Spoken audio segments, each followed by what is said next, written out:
Good morning children. ఈరోజు మనం ఫ్రాక్షన్స్కి సంబంధించి ఒక లెక్కను చేద్దాం.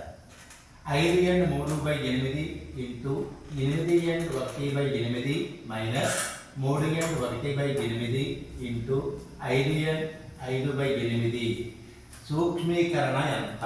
సుమారుగా అంటే ఇంచుమించు అన్నమాట. దానికి జవాబులు ఏ 25, బి 26, సి 27, డి 30. ఇప్పుడు ఏం చేస్తామంటే ఏదైతే ఈక్వేషన్ ఇచ్చాడో, ఏదైతే ఫ్రాక్షన్ ఇచ్చాడో దాన్ని మనం ఈక్వేషన్ కాదు ఆ ఫ్రాక్షన్ని తీసుకుంటాం. దీన్ని మొదటగా ఇవన్నీ కూడా మిక్స్డ్ ఫ్రాక్షన్ ఉంది కాబట్టి దాన్ని ఇంప్రాపర్ ఫ్రాక్షన్గా మార్చుకోవాలి. చూడండి, 5n3/8 అంటే 8 5 40, 43 43/8 ఇంటూ 8 8 8 64 1 65/8 మైనస్ ఉంది కనుక మైనస్, తర్వాత 8 3 24 1 25 25/8 ఇంటూ 8 5 40 40 5 45/8. ఓకేనండి. మొదటగా ఈ ఫ్రాక్షన్స్, ఈ రెండు ఫ్రాక్షన్స్ని గుణకారం చేద్దాం. ఫస్ట్ లవాలను గుణకారం చేద్దాం. So 43 into 65. ఓకేనండి. 5 3 15, 5 ఎక్కడ 1 ఎక్కడ, 5 4 20, 20 1 21, 215 వచ్చింది. ఇక్కడ మనం ఇంటూ పెట్టుకుంటాం. ఓకేనా. 6 3 18కి 8 ఎక్కడ 1 ఎక్కడ, 6 4 24 1 25, 5కి 5 9 7 2 అంటే ఈ 43 ఇంటూ 60 గుణకారం చేస్తే 2795. అదేవిధంగా 8 64 అంటే 2795 డివైడెడ్ బై 64. మైనస్ ఉంది కనుక మైనస్ వేసుకుంటాం. ఇప్పుడేం చేస్తామంటే 25 ఇంటూ 45 గుణకారం చేస్తాం. సో 5 5 25, 2 ఎక్కడ 5 2 10, 10 2 12 ఇంటూ 4 5 20, 0 ఎక్కడ 2 ఎక్కడ, 4 2 8, 8 2 10. సో 5 2 1 1. అదేవిధంగా మీద గుణకారం చేస్తాం. కింద కూడా 8 64 అంటే ఎంత వచ్చింది అక్కడ 1125/64. ఇవి లైక్ ఫ్రాక్షన్స్ కనుక ఏం చేయాలి?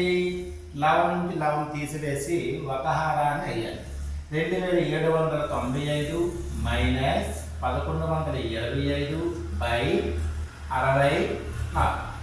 ఓకేనండి. ఈ 2795 నుంచి 1120 తీస్తే మనకి ఎంత వస్తుందో చూద్దాం. 2795 మైనస్ 1125. ఓకేనండి. 5లో 5 పోతే 0, 9లో 2 పోతే 7, 7లో 1 పోతే 6, 2లో 1 పోతే 1 అంటే 1670 వచ్చింది అనమాట. 1670/64. ఇప్పుడు ఏం చేయాలి? మనం ఈ 1670ని 64 చేత భాగారము చేయాలి. ఓకే. 1670ని 64 చేత భాగారం చేయాలి. 64 2 128. ఇక్కడ 7లో 8 తీసాము అంటే 17. 17లో 8 తీస్తే 9. ఇక్కడ 5 ఉంటుంది. 5లో 2 పోతే 3, వాటిలో 1 పోతే 0. ఇప్పుడు ఏం చేస్తాం? 0ని దించుకుంటాం. 395. అయితే 64 6 384. ఎలాగనుకోండి 6 4 24కి 4 ఎక్కడ, 6 6 36, 36 2 38. 0లో 4 తీయలేదు. 10లో 4 పోతే 6, ఇక్కడ 8 ఉంటుంది. 8లో 8 పోతే 0. ఓకేనండి. ఇప్పుడు పాయింట్ పెట్టుకొని 0 వేసుకున్నాం. 64 0లు 0, 60లో 0 పోతే మరలా 60. ఇప్పుడు పాయింట్ పెట్టుకున్న తర్వాత మనం ఎన్ని 0ని వేసుకోవచ్చు. సో 600. 64 9 చూడండి, 9 4 56, 9 6 9 4 9 నాలుగు 36, 6 ఇక్కడ, 9 ఆరు 54, 54 3 57. సో ఇలాగా తీసుకుంటే 0లో 6 తీయగా 10లో 6 పోతే 4, 9లో 7 పోతే 2. ఈ విధంగా మనకి ఎంత వచ్చిందన్నమాట 26.09. ఇది దేనికి దగ్గరగా ఉంది? 20కి దగ్గరగా ఉందా, 26 దగ్గరగా ఉందా, 27 దగ్గరగా ఉందా, 30కి దగ్గరగా? 26.0 వచ్చింది కనుక మనం ఇది 26కి దగ్గర అనమాట. ఓకే, ఆన్సర్ అనేది బి. Thank you.